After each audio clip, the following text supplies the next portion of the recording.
నమస్కారం. నా పేరు పుల్లంగారి హరిప్రసాద్.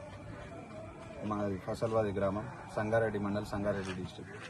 అయితే మా గ్రామంలో పంచభూతాల సాక్షిగా మరి 5 ప్రామిసెస్ మేము చేయడం జరిగింది. మరి ఎందుకనంటే పంచభూతాలను కూడా మా ఊర్లో జనాలు ఆస్వాదించే పరిస్థితి లేదు, జనాలు పొందే పరిస్థితి కూడా లేదు. ఇప్పుడు గాలి డంప్యార్డ్ వల్ల గాలి అనేది మొత్తం కాలుష్యం అయిపోయింది. ఆ గాలి పీల్చుకొని మరి ప్రజలు ఎంతోమంది అనారోగ్యాల పాలవుతా ఉన్నారు. వాళ్ళ ఆర్తనాదాలు చూడలేక, వాళ్ళ బాధలు చూడలేక మరి వాళ్ళ కోసం ఈరోజు మేము ఇదంతా కదం దొక్కడం జరిగింది, యువత అంతా కలిసి. మరి ఫసల్వాది గ్రామంలో నేను సర్పంచ్ అయిన తర్వాత ఆ డంప్యార్డ్ని ఖచ్చితంగా తీసేసామని చెప్పి అందులో మొదటి హామీ ఇవ్వడం జరిగింది. ఎందుకంటే ఫసల్వాది గ్రామంలో మనం ఎక్కువ ఫేస్ చేస్తున్న మెయిన్ ప్రాబ్లం అనేది ఆ డంప్యార్డ్.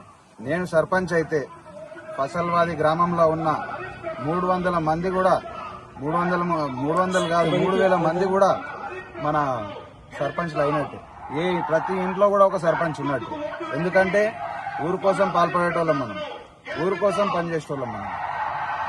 అదేవిధంగా గ్రామానికి దాదాపు 75% భూభాగానికి మా గ్రామానికి చుట్టుముట్టు కూడా జీవనది మన మంజిరా నది అనేది ఆనుకొని ఉన్నది.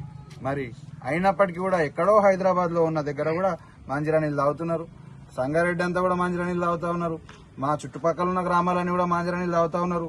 మరి మా ఒక్క గ్రామానికి మంజిరా నీళ్ళు లేవు. మరి ఎట్లా తీసుకురావాలి, దాని గురించి కూడా ప్రణాళిక సిద్ధం చేసినాం. మరి మనం గెలిచిన తొందరలోనే ఒక నెల రోజుల లోపటినే ఫసల్వాది గ్రామం మొత్తానికి కూడా మంజిరా నీళ్లు తాగే విధంగా చేస్తామని చెప్పి మరి అది కూడా హామీ ఇవ్వడం జరిగింది. మరి అదేవిధంగా గ్రామంలో చాలా మంది నిరుపేదలు ఉన్నారు. గ్రామంలో వాళ్ళందరికీ కూడా 300 మందికి ఇళ్ల పట్టాలు ఇచ్చే కార్యక్రమం కూడా తొందరలోనే పెట్టుకుంటాం. ఈ డిసెంబర్ 11కు మనం సర్పంచ్ అయిన వెంటనే మరి దాని దిశగా కూడా మనం అడుగులు వేస్తాం. మరి తొందరలోనే అందరికీ ఎవరైతే అర్హులు ఉన్నారో వాళ్ళందరికీ కూడా ఇళ్ల జాగాలు కూడా ఇస్తాం. మరి అదేవిధంగా గ్రామంలో అన్ఎంప్లాయ్మెంట్ కూడా చాలా ఉన్నది. మరి అన్ఎంప్లాయ్మెంట్ ఎట్లా అరికట్టాలని బాగా ఆలోచన చేసి మేము అధ్యయనం చేసి తీసుకున్నాం డిసిషన్. ఏంటంటే ఇప్పుడు ఈ సమాజంలో మనకు కావాల్సింది ఏంటంటే కనీసం చదువు ఒకటి ఉంటే సరిపోదు, దాంతోపాటు స్కిల్ డెవలప్మెంట్ కూడా ఉండాలి. మరి ఆ స్కిల్ డెవలప్మెంట్ ప్రోగ్రాంలో భాగంగా ఫసల్వాది గ్రామంలో మేము ఆ స్కిల్ ఏదైతే వాళ్ళకి ఇంట్రెస్టెడ్ ఫీల్డ్ ఉందో దానికి సంబంధించిన స్కిల్ని మేము ప్రోత్సహించి వాళ్ళకు అనేది మేము నేర్పించి మేము వాళ్ళని పైకి వెళ్ళేలాగా మేము చేస్తాం.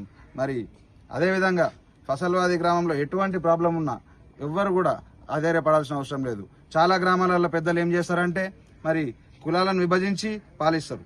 మరి నేను అట్లా కాకుండా మనం యువత చదువుకున్నాం, అందరినీ కలిపి ఒకే విధంగా చూసే ఉద్దేశం ఉంది. కాబట్టి మరి నేను ఎట్లా ఆలోచన చేస్తున్నా అంటే మరి కుల సంఘాలు అందరితో మాట్లాడినప్పటికీ కూడా అందరి మనకు